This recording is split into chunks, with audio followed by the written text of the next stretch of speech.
நம பார்வதி பதே ஹர மகாதேவா.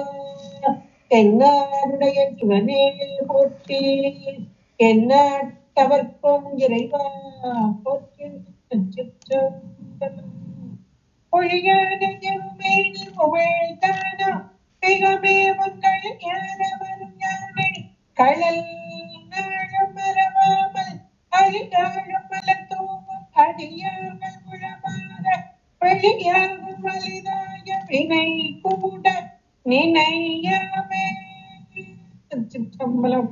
இல்லை குத்தபெருமான் திருவடிகளை கொண்டு குருமகா சன்னிதானங்கள் பொற்பதப்படி அடியவர்கள் மக்கள் பொற்பதம் பணிந்து அபிராமி அந்தாதி என்ற ஒரு அருமையான இங்க இது பொக்கிஷம் சொல்லணும், சாதாரண செய்கொள் அப்படிலாம் சொல்ல வேண்டிய அவசியம் இல்லை. மந்திர சொற்கள் நிறைந்த ஒரு பொக்கிஷமான ஒரு நூல். இதை சிந்திப்பதற்கு இறைவனுடைய திருவருளும் குருவருளும் நமக்கு இங்கே கூட்டி விட்டிருக்கிறது. அதுல போன தடவை 3வது பாடல் பார்த்தோம்னு நினைக்கிறேன். அறிந்தேன் எவரும் அறியா மறையை அறிந்து கொண்டு சரிந்தேன் என்றார் அபிராமி பட்டர். யாராலும் அறிய முடியாத மேலான வேதப்புறம். வேதத்துக்கு மறை என்று ஒரு பெயர். மறை என்றால் யாராலும் எளிதில் உணர முடியாது. மறை பொருள். இன்னொன்று, அதில் மறைந்திருக்கும் இறைவன். அதனுடைய ஆழமான பொருள் எது? இறைவனை பற்றியதைத்தானே சொல்கிறது மறை பொருள். அந்த பொருள் எது? இறைவன். இங்க யாரும் அறிய முடியாத அந்த மறை பொருளாக உள்ள அம்மையை, இன்னைக்கு இறைவனை யாரால் அறிய முடியும்? அறியவே முடியாதா அப்படின்னு ஒரு கேள்வியை வச்சா, அறிய முடியலன்னா அந்த பொருளை போட்டு ஏன் நம்ம சிந்திக்கிறோம் அப்படின்னு ஆயிரும். இல்லாத பொருளாயிரும். அது இருக்கு, ஆனா எளிதில் அறிய முடியுமா என்றால் அதுக்குதான் ஞானசம்பந்தமா ஒவ்வொரு பதிகத்திலையும் போட்டார். இந்த 9வது பாடல்ல அவங்க 2 பேராலுமே அறிய முடியாது அப்படின்னு போட்டார். அந்த திருவடியும் திருமுடியும் எதுக்காக போட்டாரு அப்படின்னா, தவத்தில் சிறந்தவர்களாகிய இவர்களாலேயே அறிய. ஏன்னா திருமால் பண்ணிய தவம் எத்தனையோ இடங்கள்ல பார்ப்போம். பிரம்மா பல்லூலி காலம் இறைவனை முனை நாள் பணிந்து ஏத்தம்பார் பாடலை. அப்ப ஏராளமான நாட்கள் தவம் இருந்தவர்கள், அவர்களாலே அறிய முடியாத இறைவன். இப்ப யாரும் எவரும் அறியாமறை அதனை அறிந்து கொண்டு அப்படின்னு போட்டார். அப்ப அறிந்து கொண்டு என்ற மாத்திரத்திலே இறைவனை உணர்ந்த இந்த பட்டர் அபிராமி பட்டர். இறைவனை திருவருளை நன்றாக உணர்தல். இன்னைக்கு இருக்கிறாங்க நம்ம அருளாளர்கள் எல்லாம் இறை வழிபாட்டிலே சிறந்தவர்கள். அதுல நம்ம அடியார்கள் 63 நாயன்மார்கள் அருளாளர்கள் இவங்களெல்லாம் அவங்களுடைய வரலாறு எல்லாம் பாத்தீங்கன்னா, அப்ப இறைவனை நன்றாக உணர்ந்தவர்கள். அதுலயும் அம்மை தானே நமக்கு உதவ வாரா. இன்னைக்கு நம்ம பேசுறோம், சாப்பிடுறோம், வேலை செய்கிறோம், மனதில் எல்லாத்துக்கும் காரணம் அம்மைதான். திருவருள், அதுக்கு பேர் தான் திருவருள். திருவருள் சக்தி. இது இல்லைன்னா நாம எந்த செயலும் செய்ய, எந்த ஒரு சின்ன ஒரு அணுவை கூட அசைக்க, அப்ப நன்றி ஒரு அணு கூட அசையாது. இதை உணர்ந்தவர்கள் யார் என்றால் இந்த அருளாளர். அதை இறைவன் தான் நம்மை நடத்துகிறான் என்பதை உணர்ந்த அறிவு. அத போன பாட்டிலே சொல்லிட்டாரு, எவரும் அறியா மறை அதனை அறிந்து கொண்டதால் செறிந்தே. செறிதல் என்பது ஒன்றித்த நிலை. அப்ப திருவருளோடு ஒன்றித்த நிலையையும் சொல்லிட்டார். அறிதலை சொன்னார், அந்த அறிதலினால் வரக்கூடிய செறிதலை சொன்னார். அந்த செறிதல் என்பது அம்மையோடு ஒன்றித்தல், திருவருளோடு ஒன்றித்தல். அந்த ஒன்றித்த நிலையில் அவர் பெற்ற அனுபவம் தான் இங்கே பாடல்களாக வருகிறது, மந்திர சொல்லாக வருகிறது. அந்த ஒன்றித்த நிலையில் என் செயல் யாதும் ஒன்று இல்லை.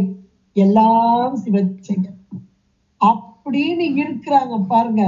அந்த மேலாளர்கள் அருளாளர் அவங்களுடைய வாக்குதான் மந்திரம். இந்த மந்திர சொல், அதனாலதான் நம்ம அருளாளருடைய வாக்காக உள்ள திருமுறைகள் எல்லாம் மந்திர சொல். அதான் வேதம், தமிழ் வேதம் என்றெல்லாம் சொல்கிறார்.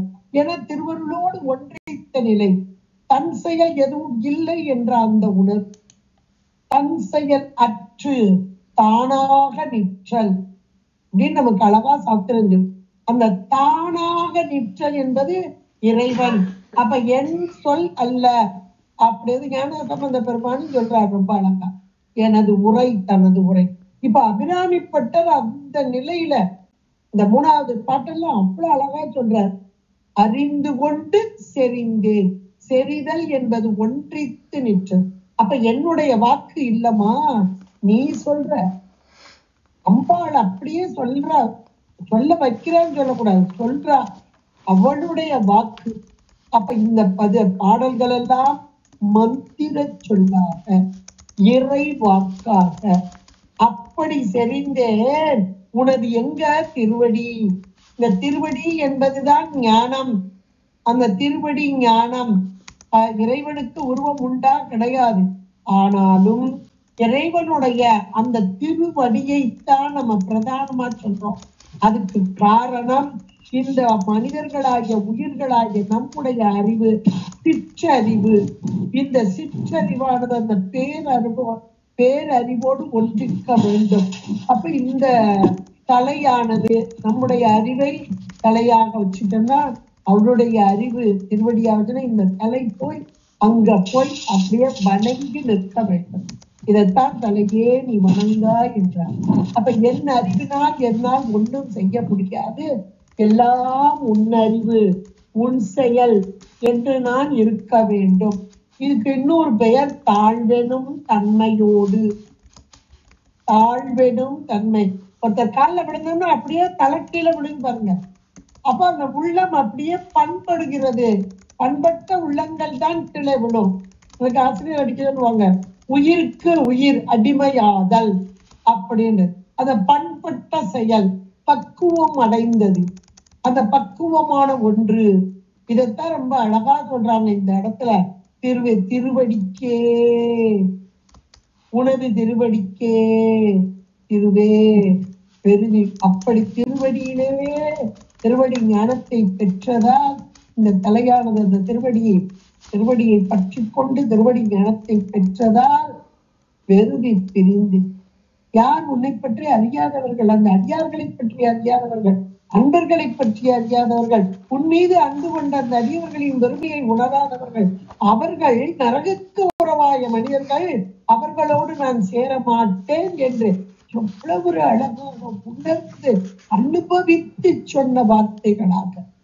இதெல்லாம் நம்ம அப்படியே மீண்டும் மீண்டும் சிந்திச்சு பார்க்கணும். அப்பதான் அதனுடைய ஆழ்ந்த பொருள் நமக்கெல்லாம் புலப்படக்கூடியதாக இருக்கும். அந்த நிலையில இவர் இருந்தார். இந்த அபிராமிப்பட்டர் என்ன நிலையில இருந்தால், சதா காலமும் அம்மையை நினைந்து உணர்ந்து அம்மையோடு ஒன்றித்து இருந்து அவருடைய திருவடியே அப்படியே செறிந்து அந்த திருவடி ஞானம் கைவர பெற்றவரால். இன்னும் சொல்ல போனால் திருவருளோடு ஒன்றித்து திருவருள் ஞானத்தில் தோய்ந்து திளைத்து, என்னுடைய ஞானம் இல்ல, உயிருடைய அறிவு இல்ல, அம்மையோடைய அறிவு செயல்படுகிறது என்ற உணர்வு, அதில் நின்ற நிலை. இப்ப அந்த நிலையில தான் இங்க அடுத்த பாட்டுக்கு வர்றாரு. அப்படி வரும்போது அம்மையை பற்றி எண்ணாதவர்கள் அவர்கள் அப்ப பழித்து பேசுவார்கள். என்ன ஜாமி போட்டு போகுதுங்க அப்படின்னு அடியார்களை பழித்து பேசுபவர்கள் அவங்கள விட்டு தள்ளியே நிக்கணுங்கிறார். ஏன்னா அவங்கள நரகத்துக்கு உறவாய மனிதர்கள், உண்மையை அறியாதவர்கள், அவர்களை விட்டு பிரிந்தேன் அப்படின்றார். நமக்கும் சேர்த்துதான் இந்த அட்வைஸ். ஏன்னா அவர்களோடு சேர்ந்தால் உலக இன்பத்தை தான் மீண்டும் மீண்டும் அனுபவிக்க வேண்டும். இறைவனை பற்றிய சிந்தனை அங்கு வராது. அந்த இடத்தை விட்டே நாம நவுன்றோம். சதா காலம் இந்த அடியார்களோடு இருக்க வேண்டும் என்பதைத்தான் இங்கே அருமையாக சொல்லி, இப்ப திருவடி இன்பம், திருவடி ஞானம், அந்த திருவருள் அதனோடு ஒன்றித்து இருக்கும் அபிராமி பட்டர். அடுத்து சொல்றாரு, ஒரு பொருளை பற்றி கொண்டாச்சு அப்படின்னா அதை விட்டு பிரிஞ்சிடக்கூடாது. அதுக்கு கூட நமக்கு 9ஆம் நூற்பா 10ஆம் நூற்பாலாம் மலை வாசனை. ஏன்னா மீண்டும் மீண்டும் என்னாகும், உயிர்களாகிய நாம இந்த உலகம் அது கவர்ச்சிகரமான ஒன்று. நாம மலங்களோடு கூடியது. மலர் நீங்கினாலும் அந்த பெருங்காய டப்பால வாசனை இருக்கு இல்லையா, அந்த வேம்புதுன்ற புளிப்போலம்ப என்ன இருந்தாலும் நம்ம இருந்த இடம் ஒரு சுகந்தானு நினைக்கணும். அது போல ஒரு நிலை வந்துடக்கூடாது. அம்மா உன்னுடைய திருவடியே நான் பற்றிக்கொண்டேன், திருவருளோடு ஒன்றைத்து இருக்கிறேன், இப்படி இருக்கக்கூடிய இந்த இன்பத்தை விட்டு நான் விரிஞ்சிடக்கூடாது. இந்த பொருள் மேலான இந்த ஞானம், இந்த பரஞானம், இந்த ஞானத்தை விட்டு பிரிந்து விடக்கூடாது. அப்ப பிரிந்து விடக்கூடாதுன்னா அதுக்குரிய உபாயம் வேணும் இல்லையா, அப்ப அதுக்குரிய செயல் செய்யணும் இல்லையா. அது எப்படின்றத இந்த அடுத்த பாட்டுல சொல்றாரு. அங்க திருவடிக்கே அப்படின்னாரு, அந்த ஏகாரத்தோடு அந்த செறிந்தேன் அப்படின்னாரு, 20 திருவருளோடு ஒன்றித்த நிலையெல்லாம் அங்கே சொன்னார். சொல்லிட்டு அதை விட்டு பிரியாமல் இருக்க வேண்டும் என்றால் அதுலயே ஒரு வார்த்தை சொன்னார், உன்னுடைய அன்பர்கள் அல்லாதவர்கள், அவர்கள் நரகுக்கு உருவாய மனிதர்கள், அவர்களை விட்டு பிரிந்தேன் என்று சொன்னார். இன்னும் இந்த திருவடியே விட்டு பிரியாமல் இருக்க வேண்டும் என்றால் நான் என்ன செய்ய வேண்டும் அப்படின்றத அடுத்த பாட்டை சொன்னார். அங்க மனிதரையே சொன்னார் இல்லையா, அந்த மனிதரையே அப்படின்னா அந்த மனிதர்கள் எப்படிப்பட்டவர்கள், என்னுடைய திருவடியை எண்ணாத மனிதர்களை அங்க சொன்னார். நரகுக்கு உறவாய மனிதரை அங்கே சொன்னார் அந்த பாடல்ல. அவங்களை விட்டு பிரிந்தேன்னார். இப்ப மீண்டும் மனிதரை கொண்டு வர்றார். இங்குள்ள மனிதர்கள் எப்படிப்பட்டவர்கள், மனிதரும் தேவரும் மாயா முனிவரும். 3 பேர் கொண்டு வர்றாங்க, 3 கேட்டகரி வர்றாங்க. மனிதர்கள் வர்றாங்க, தேவர்கள் வர்றாங்க, மாயா முனிவர்கள் வர்றாங்க.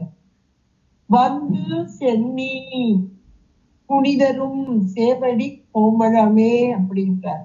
இப்ப இந்த 3 கேட்டகிரியில உள்ளவங்களும் அம்பாளுடைய திருவடி, ஏன்னா அந்த பாட்டுல 3ஆவது பாட்டுல திருவடியே சேர்ந்தேன் செறிந்தேன்னு சொன்னார் இல்லையா. இப்ப இந்த கேட்டகிரியில அந்த திருவடியை விட்டு நான் போயிடக்கூடாதுமா, அந்த திருவடி இன்பம், அந்த இன்பத்திலேயே நான் அந்த இழைச்சி இருக்கணும். ஏன்னா இந்த அபிராமிப்பட்ட அங்க அப்படிதான் இருந்தார். நெட்டை கூடிய நிலை, சதா காலம் அம்மையை மனதிற்குள் வைத்து பூஜித்த நிலை, அம்மையை பௌர்ணமி நிலவாக கண்ட நிலை, அப்படிதான் இருந்தார். இப்ப அந்த நிலையை விட்டு நாம் பிரியாம இருக்கணும்னா அவர் பெற்ற இன்பத்தை தான் நமக்கு இங்க வார்த்தைகளாக்கி தர்றார். அப்ப நாமும் எப்படி இருக்க வேண்டும் என்பதை சொல்கிறார். அவர் ஏற்கனவே அடைஞ்சிட்டார், அந்த இன்பத்தை அடைஞ்சிட்டார், அதை விட்டு பிரியவே இல்லை, அப்படி இருந்தவர் தான். ஆனா நம் போன்றவர்களுக்கு இவங்களெல்லாம் அதிர்த்தித்து நின்று அம்மையின் வாக்காக, ஏற்கனவே வாக்குன்றதே அம்மை அப்படின்றத காலையில சகஸ்ரநாமத்திலையும் பார்த்தோம். வாக்கு அந்த 4 வகை வாக்குகளாக வருகிறது அப்படின்னு. சைவ சித்தாந்தமும் அது ரொம்ப அழகா சொல்லுது. சிவபிரகாசம் சித்தியா வாக்கு சுத்தமாயின் தத்துவம். அது அந்த சுத்தமாயா தத்துவமா இருந்தாலும் அது ஜடப்பொருள் தானே, அது ஜடப்பொருள், அது தானா செயல்படுமா, படாது. உயிர்கள் தான் செயல்படுத்துமா, பட முடியாது, அது அறியாமையில கிடக்கும். அப்ப 2க்கு கனெக்ஷன் கொடுக்கிறது யாரு, அம்மை, திருவருள். திருவருள் சக்தி என்ன வருது, அப்ப வாக்கு ஸ்தானமாக. அப்ப இந்த இடத்துல இவர் இந்த 3ஆவது பாட்டிலே சொல்லிட்டார், அந்த திருவருளோடு ஒன்றித்த நிலையை சொல்லிட்டார். அப்ப என்னுடைய செயல் எதுவும் இல்லை, எல்லாம் அம்மை செயல்ட்டார். அப்ப இந்த வாக்கு ஏற்கனவே அம்மைதான் செயல்படுத்துறா, இதுல என்னுடைய பங்கு எதுவும் கிடையாது, எல்லாம் அம்மையின் செயல் என்றால் இந்த அம்மையின் வாக்குதான் வெளிப்படுகிறது. மந்திர சொல் எல்லாமே எந்த நூற்றாண்டுல வந்தது, இன்னைக்கு இவ்வளவு பேர் விரும்பி கேட்கிறோம், அனுபவிக்கிறோம், ஒவ்வொரு நாளும் பாடுறோம், உருகி பாடுறோம்னா அதுக்கு காரணம் முழுக்க இறை வாக்கு, அம்மையின் வாக்கு. இப்ப அந்த அம்மையை விட்டு பிரியாத நிலை இருந்ததால் அந்த அம்மையை யாரெல்லாம் வழிபடுறாங்க அப்படின்னு ஒரு பட்டியல் போடுறார்.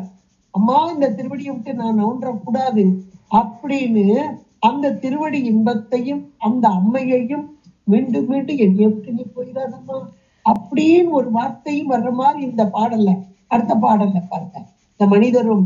அப்ப முதல்ல சொல்றாரு மனிதர்கள் அப்படிங்கிறார்.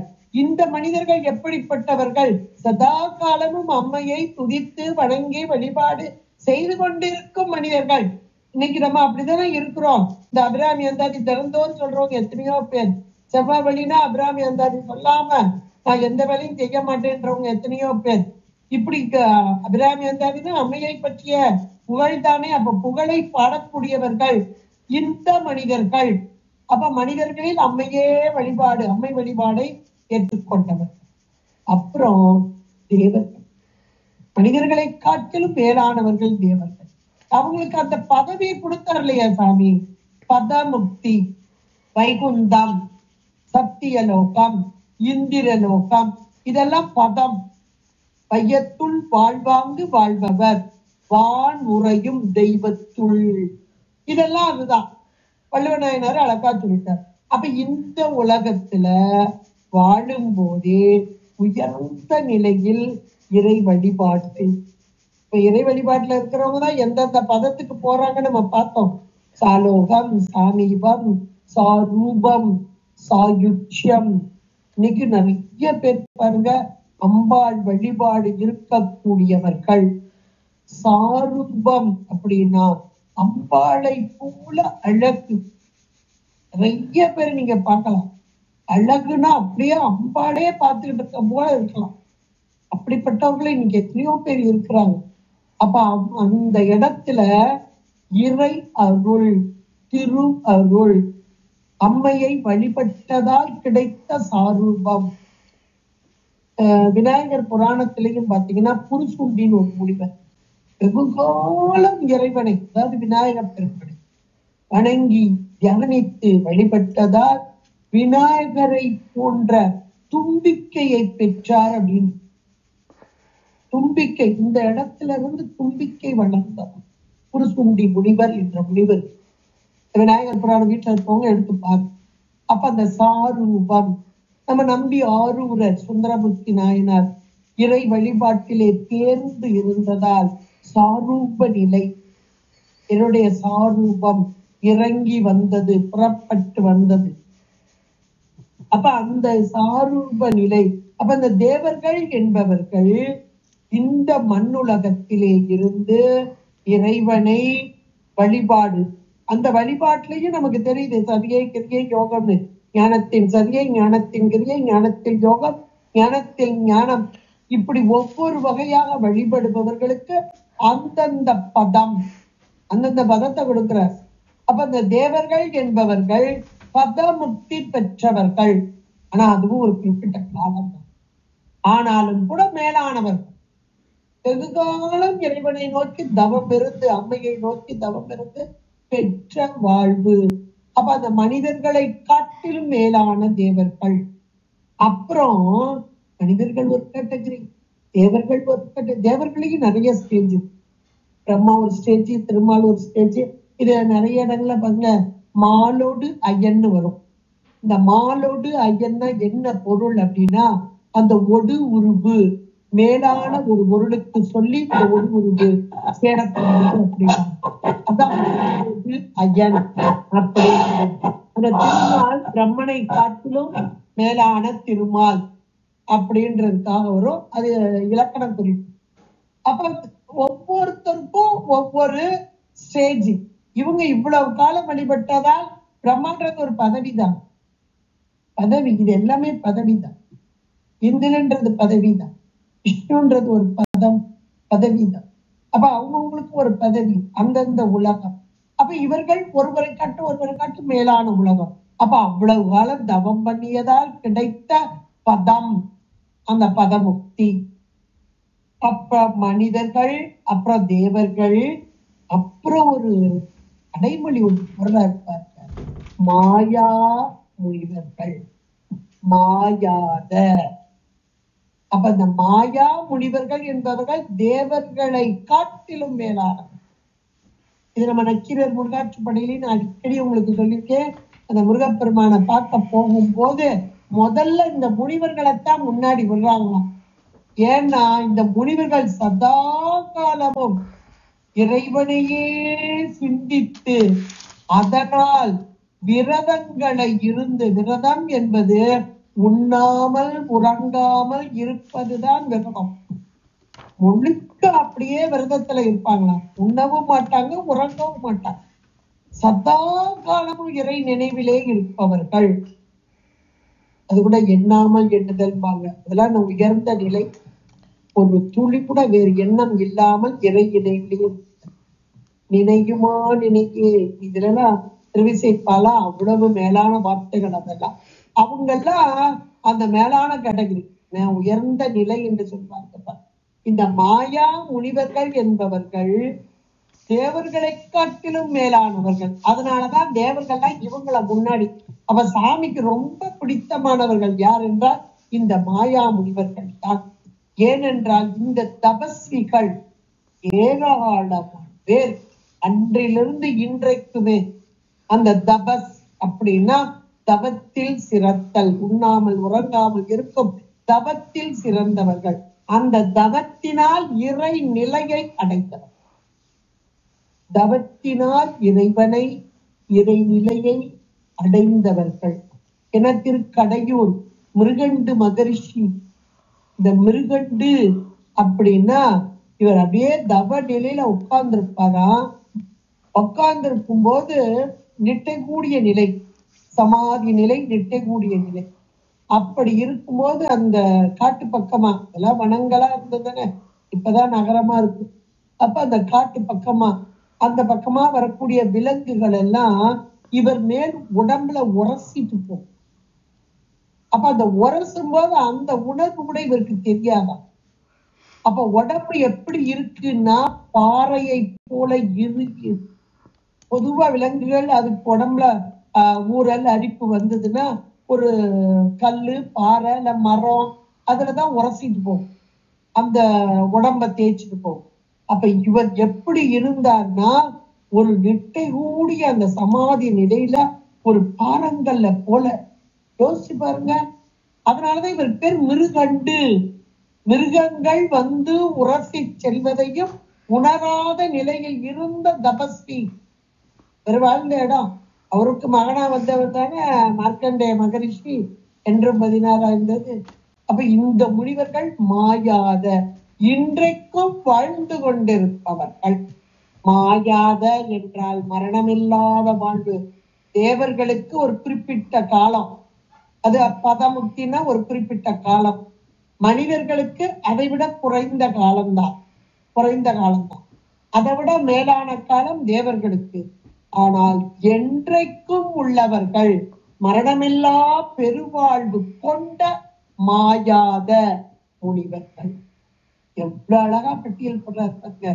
மனிதரும் தேவரும் மாயா முனிவரும் வந்து சென்னி. சென்னினா திரு தலை. சென்னி 10னே நமக்கு போட்டிருக்காரு நம்முடைய மாணிக்க வாசகர். சென்னி 10 தலை. இந்த தலை ஒண்ணுக்கு மனிதர்களாகிய நம்ம தலை ஒண்ணுக்கு பயன்படாது. அதுலயும் கூட இதுலதான் அறிவு விளங்குற பகுதியே நமக்கு இருக்கு. இந்த என்சான் உடம்புக்கு சிறந்தே பிரதானம். அறிவு விளங்கும் இந்திரியங்களும் இங்கதான் இருக்கு, ஞானேந்திரியங்கள். ஆனாலும் பயன் கிடையாது. அதுக்கு இன்னொரு ஆள் அறிவிச்சாதானே அவங்க தெரியும். ஆனா தெரியுமா, ரிசீவிங் பாயிண்ட் தானே. அப்ப இந்த சென்னி, இந்த தலை அப்படியே எங்க போய் இருக்கணும்? புனி தரும் சேவடி கோமழமே. இவர்கள் எல்லாம் எப்பேற்பட்டவர்களை சொல்றாருக்காங்க. அந்த மனிதர்கள் இவங்க மேலானவங்க, சதாகாலம் இறைவனை வழிபடக்கூடியவங்க. அவங்கள சொல்ற. அடுத்து தேவர்களை சொல்ற. அடுத்து மாயா முனிவர்களை சொல்றார். எல்லாரும் வந்து அந்த தலையின் மூலமாக. அப்ப நம்ம எல்லாம் யோசிச்சு பாருங்க, இப்படிப்பட்டவர்கள் எல்லாம் வந்து வழிபடக்கூடிய அந்த உனி தரும் சேவடி கோமழமே. சேவடி மேலான ஞானம், பரஞானமாக அபரஞானமாக நின்று நமக்கெல்லாம் ஞானத்தை விளைவிக்கும் பகுதி அந்த திருவடி. செம்மையான திருவடி. அந்த திருவடியை வணங்குதல். அவர்களே வந்து வணங்குறாங்கன்னா அப்ப நான் எப்படிமா இருக்கணும்? இதெல்லாம் நமக்கு. அவர் அந்த நிலையில தான் இருந்தார். இது நமக்கு. சதா காலமும் ஒன்றுக்கும் பற்றாத இந்த தலை சதா காலமும் அம்மையுடைய திருவடியில தான் இருக்கும். ஒரு கணம் கூட பிரியக்கூடாது. அம்மா உன் திருவடியே நினைந்து உன் திருவடியே பற்றியவனாக இருக்க வேண்டும் அப்படின்றது அழகா இருக்கும். சேவடி கோமழமே. அந்த சேவடி எப்படி இருக்குதான்? மென்மையானது. அம்மை மென்மையானது. அவளுடைய பாதம் அதை காட்டிலும் மென்மையானது. ஏன்னா கடினமான ஒரு பொருளை பற்றுதல் அடைதல் ரொம்ப கஷ்டம். மென்மையான பொருளை அழகாக அடையலாம், பற்றி கொள்ளலாம். நமக்கு கந்தர் அலங்காரத்திலையும் சொல்வார், 12 6 முகம் 12 கை. ஆனா திருவடி எப்படிப்பட்ட திருவடியா? சிற்றடியே, சிறிய அடி. எதற்காக? நான் பற்றி கொள்ள வேண்டும். பெரிய திருவடியா தான் நம்மளால பிடிக்க முடியாது. அதனால 2 திருவடி தான். திருவடி 2 தான். கையை தலையெல்லாம் நிறையாதான். ஆனா திருவடி 2 தான். அந்த திருவடியும் சின்ன திருவடி. ஒரு சிறிய பொருளை பற்றுதல் எளிது. பெரிய பொருளை பிடிச்சோம்னா விட்டுவோம். ஆனா இங்க சிறிய திருவடி என்பது எதை குறிக்கிறது? அதே மாதிரி இங்க சேவடி கோமளமே என்றார். கோமளம் என்பது மென்மையான பொருள், சூட்சுமமான பொருள். அங்க திருவடி சின்னதுன்னு சொன்னார். சிறியது அப்படின்போது நம்ம பற்றிக்கொள்வதற்கு எளிதே அப்படின்னு நம்ம நினைச்சுக்கணும் உண்மையா. ஆனால் சூட்சும பொருளை பற்றுதல் கடினம். சூட்சுமமான பொருள். இந்த கோமளம் என்பதும் மென்மையான ஒரு பொருள். இந்த மென்மைக்கு காரணம் அப்பழுக்கு இல்லாத ஒன்று.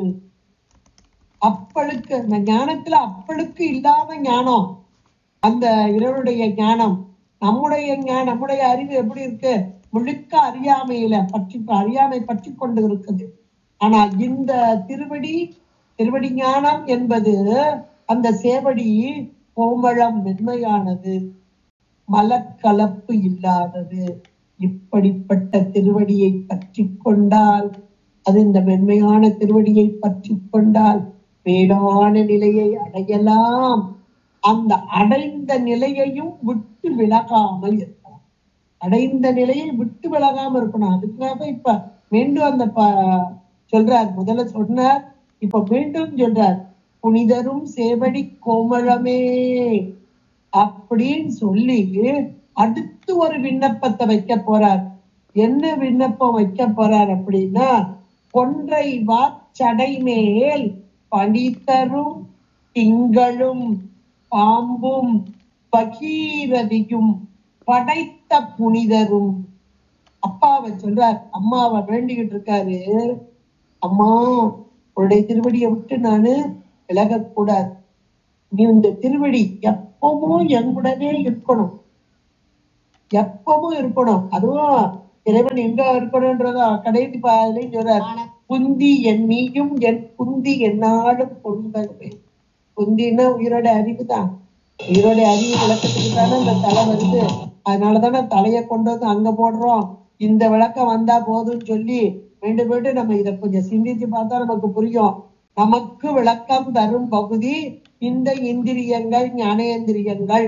உயிருக்கு விளக்கம் தருவது இந்த விளக்கம். இந்த ஜடப்பொருளால வரும் விளக்கம் அல்ல. உயிரின் அறிவில் இருந்து கொண்டு அம்மை தரும் விளக்கம்தான் விளக்கம். அப்ப இந்த உயிரின் அறிவு எங்க போய் பொருந்தணும் அப்படின்னா அம்மையுடைய திருவடியில் போய் பொருந்த வேண்டும். இன்னும் அதை சொல்றாரு, அம்மா நீயும் உன் கணவருமா வந்து என்னுடைய புந்தி, என்னுடைய அறிவிலே வந்து பொருந்த வேண்டும். நீயும் என் புனிதரும் நீயும் என் புந்தி என்னாலும் பொருந்துகவே. என்னாலும் நான் கனப்பொழுதேனும் பிரிந்திருக்காத இறைவன். இறைவன் அப்படிதான் இருக்காரு, இன்னைக்கு இருக்காரு எல்லாருடைய அறிவுரை. அவன் இல்லைன்னு நம்ம இப்படி உட்கார முடியாது, கேட்க முடியாது, பார்க்க முடியாது, எதுவும் செய்ய முடியாது. இமைப்பொழுதும் என் நெஞ்சில் நீங்காதான் தாழ், நீங்காதான் தாழ் வாழ்க. இமைப்பொழுது, இமைக்கிற பொழுது கூட அவன் நீக்கிட்டானா உயிருக்கு எந்த செயல்பாடு கிடையாது. அப்ப உயிர் செயல்பட வேண்டும் என்றால் உயிருடைய அறிவில் இருக்கும் இறைவன். அந்த இறைவனுடைய அருள் ஆற்றல் தானே இங்க செயல்பாட்டுக்கு வருது. அதுதான் இங்க ரெண்டு பேருமா சொல்றது. அம்மையப்பனாக உன்னுடைய கணவரோட வாமா வந்து என் அறிவுல பொருந்துமா, ஏற்கனவே இருக்காது. ஆனா நமக்கு தெரியல. பாட்டுல சொல்ற, எவரும் அறியா மறை, மறை பொருளாக இறைவன் எப்படி இருக்கிறான், மறைந்திருந்து. அதான் என் உள்ளம் கவர் கல்வன் ஞானதமந்தகமான் அழகா சொல்லிட்டார். என் உளமே புகழ்ந்த அதனால் ஒரு கல்வன் எப்படி மறைந்திருக்கிறானோ அது போல உயிர் அறிவிலே மறைந்திருக்கும் இறைவன் ஈஸ்வரன். அவன் எப்படி இருக்கிறான், தோடுடைய செவியனாக, அம்மை அப்பனாக. இதெல்லாம் நீங்க வச்சு பாத்தீங்கன்னா, ரிலேட்டட் வச்சு பாத்தீங்கன்னா, ஆமா அதுதான் இதுலயும் வருது, இதுதான் அதுலயும் வருது, இதுலதான் சித்தாந்தமா வருது. ஆமா சித்தாந்தத்தை தான் இதை சொல்றாங்க, எதுவும் மாறல, அப்படியே வந்துருக்கு. வார்த்தைகள் தான் கொஞ்சம் மாத்தி போட்டிருக்காங்க, அவ்வளவுதான். நமக்கு உடனே புரியல. இந்த விளக்க உரை இதெல்லாம் படிச்சா கொஞ்சம் புரியுது, புரியாம இல்லை. முதல்ல புரியல, அப்புறம் கொஞ்சம் கொஞ்சம் படிக்க, இப்பதானே படிக்க ஆரம்பிச்சிருக்கிறோம். நம்ம சும்மா கடன்னு வாசிச்சோம். செவ்வாய்க்கிழமையானா வெள்ளிக்கிழமையானா காலையில விளக்கு பொறுத்துனா நான் அபிராமி இருந்தாரு அவ்வளவு தர்றவா சொல்லுவேன்ப்பா. நாங்கெல்லாம் ஒரு காலத்துல அப்படிதான் கண்டம் முரண்டு. ஏன்னா அதுக்கு கூட சொல்லுவாங்க, ஸ்கூல்ல பிள்ளைகளை முதல்ல சேர்த்துட்டோம் அப்படின்னா, அந்த காலத்துல முதல்ல நாங்க படிச்ச காலத்துலதான் ஒரு 5th ஸ்டாண்டர்ட் வரைக்குமே உண்டு. அதுல அந்த 3rd ஸ்டாண்டர்ட் வரைக்கும் பாத்தீங்கன்னா கத்தி கத்தி கத்தி கத்தி சொல்லு சொல்லு சொல்லு, ஒரு 10 தடவை சொல்லு, 5 தடவை சொல்லு. அந்த வாய்ப்பாடு ஆகட்டும், பாடமாகட்டும், அந்த உறுப்போட செய்வாங்க பாருங்க. இதெல்லாம் நம்ம பார்த்திருக்கோம். எதுக்காக? முதல்ல மனனம் செய்தல், போய் அறிவுல போய் பதியட்டும். ஆனா அது பொருள் தெரியாது. அறம் செய்ய விரும்ப ஆர்வதி கட கட கட கட கடன் சொல்லி சொல்லி சொல்லி சொல்லுவாங்க. திருக்குறள் ஒப்பி ஒப்பி வைப்பாங்க, எல்லாத்தையும் படிப்போம். அதே மாதிரி வாய்ப்பாடு கடம்பரண்டு சொல்ல சொல்லுவாங்க. அப்போ தெரியாது, ஆனா படிச்சிடும். படிக்கிற வயசு அது உள்ள போய் அப்படியே பதிஞ்சிடும். அதுக்கப்புறம் பெரிய வகுப்பு வர வர வர ஒன்னொன்னுக்கா பொருள் படிப்போம். வருது. ஆமா நான் முதலே படிச்சிருக்கேன் சின்ன பிள்ளையிலே, இது எனக்கு தெரியும். அப்ப இப்ப அந்த பொருளை கேட்கும்போது சந்தோஷமா இருக்கும். இதுக்காகதான் அம்மை ஒவ்வொருத்தருக்கும் நீங்க கேட்டுக்கிட்டு இருக்கவங்க எல்லாம் நிறைய பேரு, ஏன்னா நாங்கெல்லாம் அந்த அனுபவத்துல இருந்துதான் வந்தோம். அனுபவம் தான் பேசுது, சும்மாலாம் பேசல. இப்ப நாங்கெல்லாம் கண்டம் முரண்டு படிச்சோம். திருவாசகமாகட்டும், அபிராமி ஆகட்டும், படிச்சு படிச்சு படிச்சு படிச்சு ஒப்பிச்சோம். ஒரு பக்கம் மனசுக்குள்ளைக்கும் ஆழமா பதிஞ்சிச்சு. ஆனா வார்த்தைகள் பதிந்தது, பொருள் தெரியவில்லை, பொருள் தெரியவில்லை. இப்ப பொருளை புரியும் போது, அதுவும் சித்தாந்தத்தோட ஆஹா எவ்வளவு பொருளை அடக்கி வச்சிருக்காங்க. தான் மந்திர சொல். மந்திரம் அப்படின்னாலே ஒரு மறைபொருள். இன்னொன்னு நினைப்பவரை காப்பது, இது மறைபொருள். அப்ப இவ்வளவு மறைபொருளா வச்சிருக்காங்களே, இது இப்பதானே தெரியவது. அப்ப ஏன் இவ்வளவு கால தாமதம்னா, முதல்ல எல்லாத்தையும் படிச்சு வச்சுக்கோ. நீ படிச்ச ஒன்றோடைய பொருளை கேட்கும் போது சந்தோஷம் நமக்கு வேணும். தெரியாத ஒண்ணுல பொருளை கேட்கும் போது அவ்வளவு ஆழமான விருப்பம் வராது. தெரிஞ்சதோடைய பொருள் கேட்கும் போது அப்படி ஒரு ஈர்ப்பு வரும். இதெல்லாம் பட்டியல் போட்டுதான் அம்மா ஒவ்வொன்றும் காலத்துக்கு தகுந்தாற் போல நமக்கு கொடுக்கிறார். இன்னைக்கு இதெல்லாம் எல்லாருமே அனுபவத்துல அனுபவிக்கலாம். இப்ப இவர் சொல்றாரு பாருங்க, அம்மையுடைய திருவடி, அந்த ஞானம், திருவடி ஞானத்தில் இந்த சென்னி அப்படியே போய் அதுல அழுத்தி நிற்ற. ஏன்னா அறிவித்தால் அன்றி அறிய ஒண்ணாத உயிருடைய அறிவு. இப்ப அறிவித்தல் என்பது எங்க இருந்து வரணும்? திருவடி. திருவடி ஞானம் தான் நமக்கு எல்லாவற்றையும் செயல்படுத்தி கொண்டிருக்கிறது. அதை உணர்ந்து அப்படியே திருவடியை விட்டு விலகாத நிலையிலே இருக்க வேண்டும் அப்படின்னு சொல்லி, அம்மா இப்படி திருவடியை விட்டு விலகாம நான் இருக்கணும்னா நீ உன்னுடைய கணவரோட சேர்ந்து வந்து என்னுடைய புந்தியில் இருக்க வேண்டும் அப்படின்னு கொண்டு வர்றார். நீ மட்டும் வந்துடாத, ஐயோ வீட்டுக்காரர் விட்டுதான் எப்படி இருக்காரோன்னு நினைச்சு நீ வேறுவ, அதனால உன் கணவரோட வா. இது ஒரு சாதாரணமா உபச்சாரமா சொல்லுவாங்க.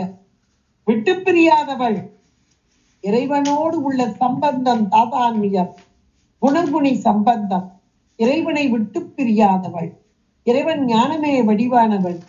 இவளோ இங்கே செயல் உயிர்களாகிய நமக்கு அருளை கருணையை வாரி வழங்குபவள். அந்த ஞானமே வடிவான பகுதி, செயலான பகுதி, ஞானம் கிரியை ரெண்டுமாக. இதான் சிவசக்தி. இதான் சிவசக்தி ஐக்கிய ஸ்வரூபிகை. இதுதான் அந்த 999 இப்ப இந்த இடத்திலே சொல்லிட்டார், அம்மா உன்னுடைய கணவரோடு நீ வரணும். அப்ப அந்த கணவர் எப்படிப்பட்டவர், கணவர் எப்படிப்பட்டவர்னு சொல்லணும் இல்லையா? அப்ப கணவருடைய பெருமையை பட்டியல் போடுறார். அந்த கணவருடைய பட்டியலை போடும்போது ஜடாமுடியை பார்க்கிறார். அந்த ஜடாமுடியில இருக்கிற பொருளை எல்லாம் பார்க்கிறார். ஏன்னா என்னுடைய அறிவு அறியாமையில் நிறைந்த ஒன்று, அறியாமையில் நிறைந்த ஒன்றாகிய இந்த அறிவு, இந்த அறிவு உன்னுடைய அறிவு ஞானம், பெரிய ஞானம், திருவடி ஞானம், அதுல போய் அழுந்தணும்னா இந்த அறியாமை போய் நிக்க முடியுமா?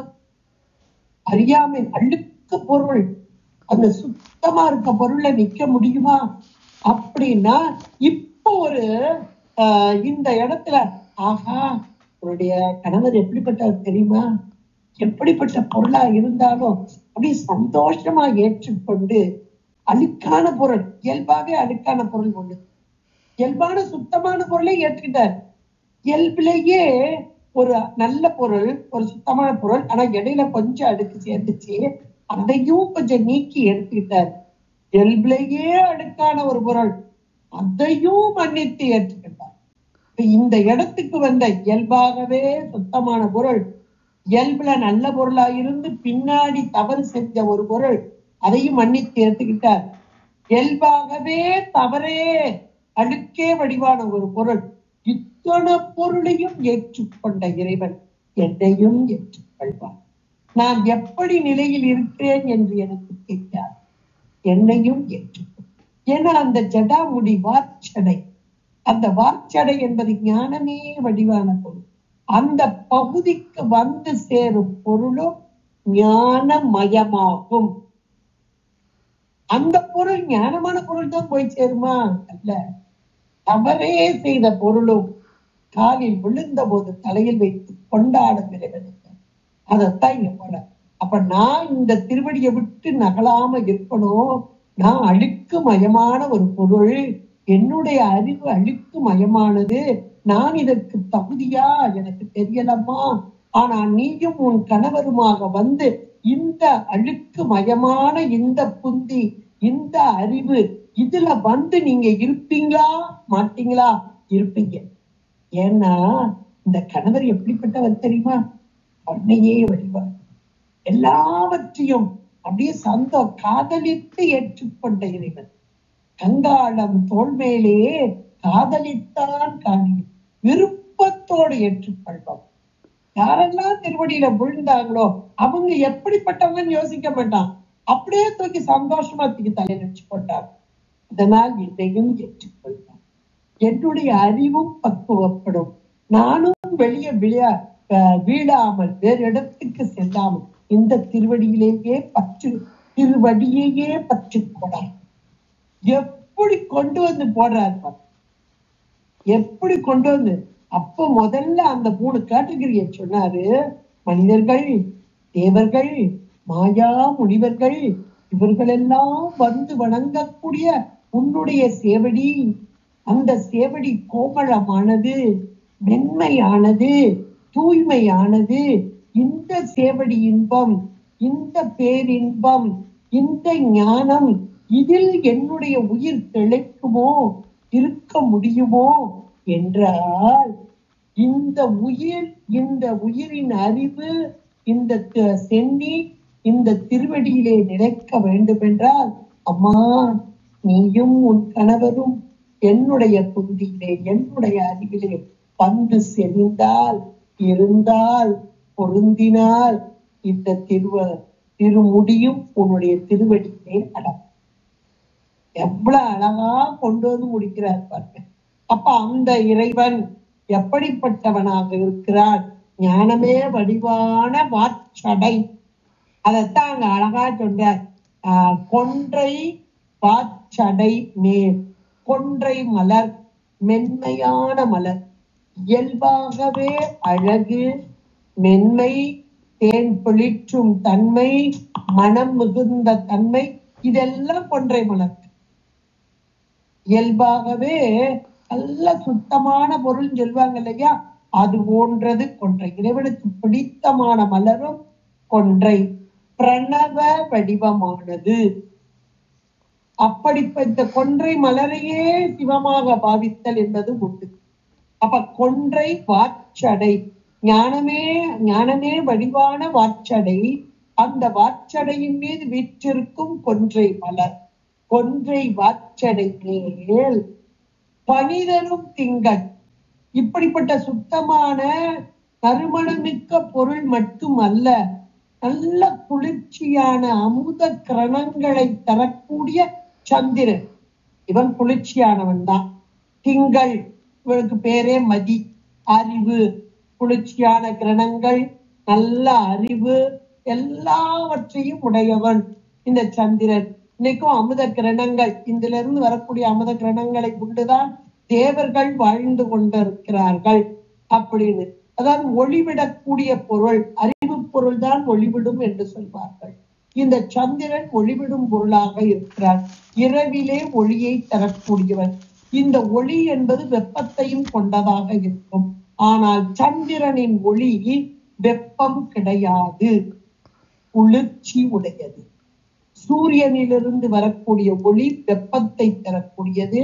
ஒளியும் வெப்பமும் ஆனது. சந்திரனிலிருந்து வரும் கிரணங்கள் ஒளியை தரக்கூடியது, ஆனால் வெப்பத்தை தராது.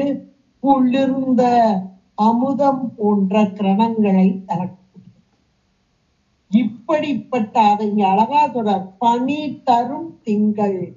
குளிர்ச்சியான அமுத கிரணங்களை கொண்ட இந்த திங்கள். இவன் தவறு செய்தார்.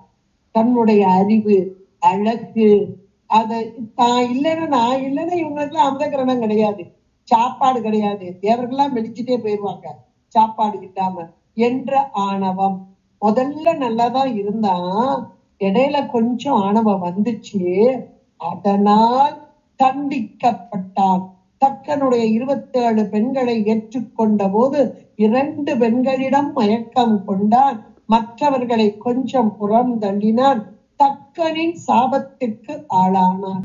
உன்னுடைய அழகு, உன்னுடைய அறிவு, இதனால் தானே இங்கு அகம்பாவம் கொண்டால் உன்னுடைய அழகு தேய்ந்தே போக கடவுள் செய்வதாகவே இருந்தார்.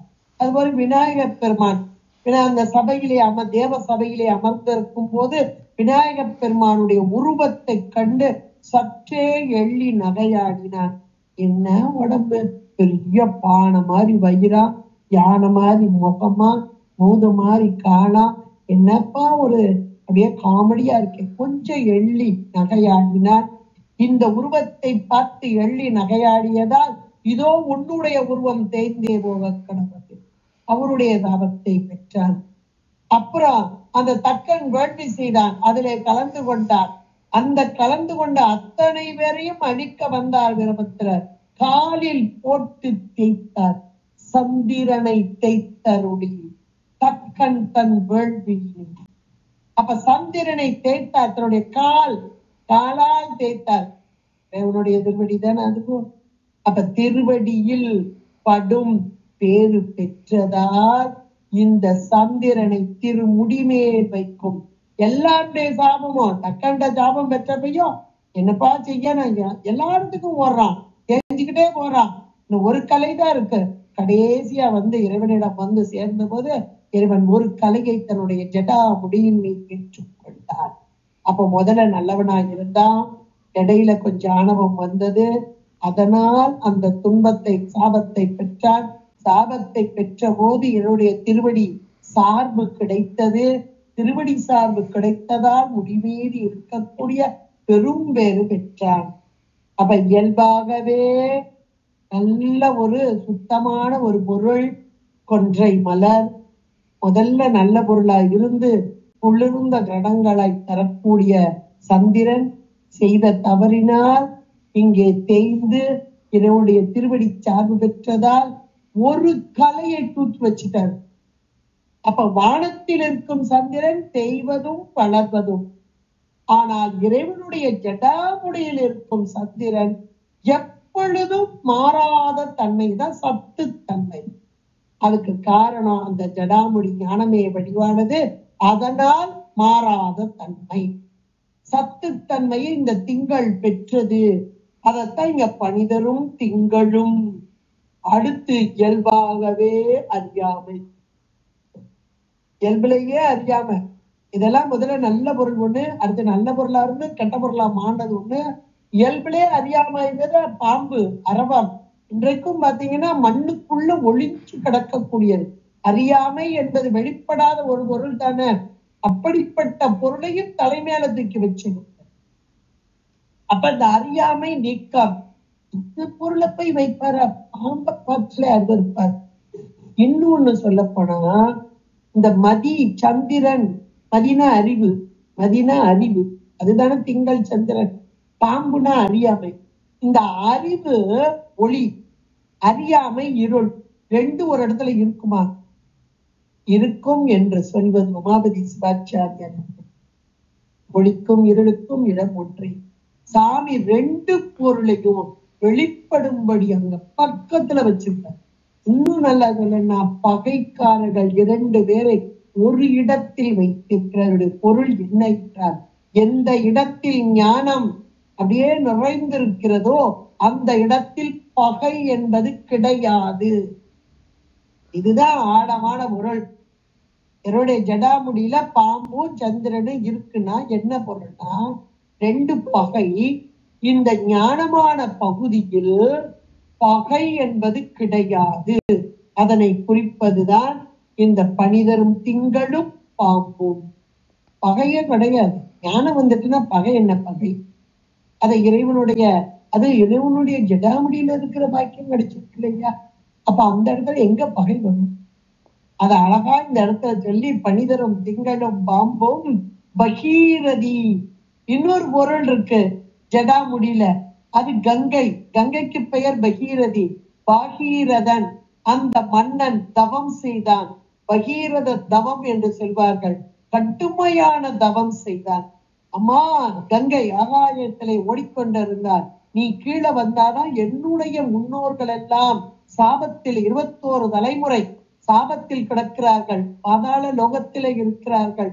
உன்னுடைய கங்கை நீர் பட்ட மாத்திரத்திலே அவர்கள் தேறுவார்கள் என்று சொல்லி இந்த பூலோகத்திற்கு அவளை இறக்க வேண்டும் என்று கடுமையான தவம் செய்த போது, என்னை நான் வர்றதுக்கு ரெடியா இருக்கம்பா, ஆனா நான் வந்தா இந்த பூலோகம் அத்தனையும் அழிந்து விடும், என்னை தாங்குவார் எவரேனும் உளரோ என்று ஆணவமாக சொல்லிய கங்கை. அப்ப சாமிகிட்ட வந்து எல்லார்ட்டையும் போறான் பகீரதன், யாரேனும் தாங்குவார் உண்டோ என்று கேட்கிறார். எப்பா அவளை தாங்க முடியாதப்பா, அவ அடங்காதவ. எல்லோரும் பின்வாங்குகிறார்கள். இறைவன் எம்பெருமானுடைய திருவடியில் விழுந்த போது அப்படியே ஏற்றுக்கொண்டார்.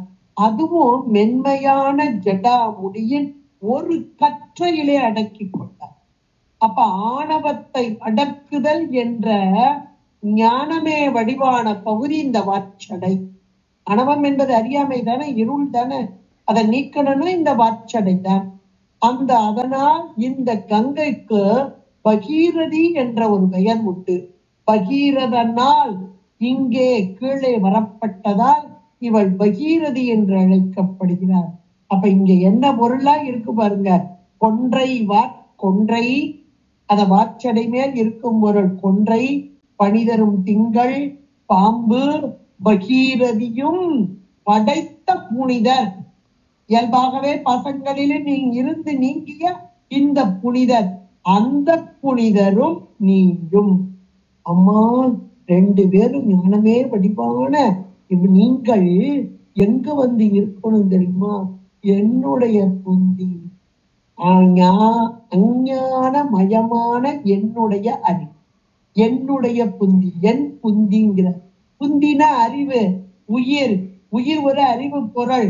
ஆனா அந்த உயிர் மலத்தோடு கூடியது. என்ன மலம்? அறியாமை என்ற ஆணவ மலம் அப்படியே பந்தித்து கொண்டு இருக்கிறது, இருளான மலம்.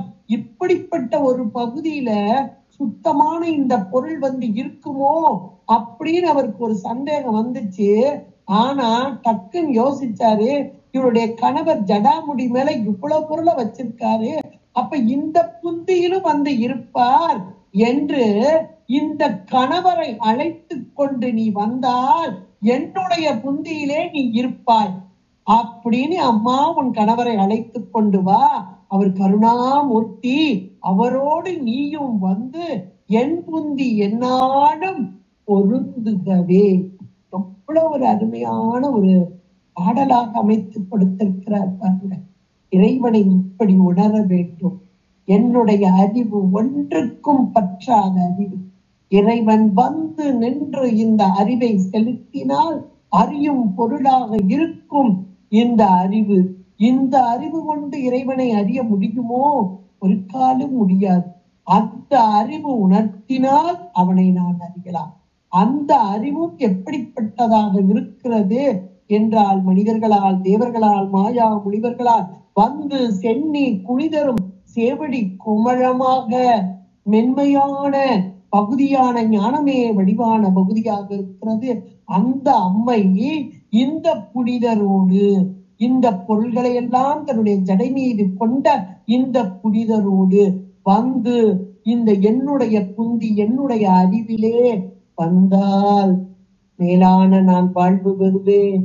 அதனால் நீங்கள் வந்து என்னாலும், ஒரு வார்த்தை போட்டார், என்னாலும் பொருந்துக. இடைவிடாத அவர் அங்கதான் இருக்காரு. ஆனா என்னுடைய அறிவு அது உணரல. நான் என்னாலும் உணரணுங்கிற. என்னாலும் பொருந்த. அருமையான வார்த்தை. அந்த என்னாலும்னா அண்டர்லைன் பண்ணிக்கோங்க, பண்ணிட்டு நிறைய சிந்திங்க. உங்களுக்குள்ளேயே இறைவன் வந்து உணர்த்தக்கூடியவராக இருப்பார்.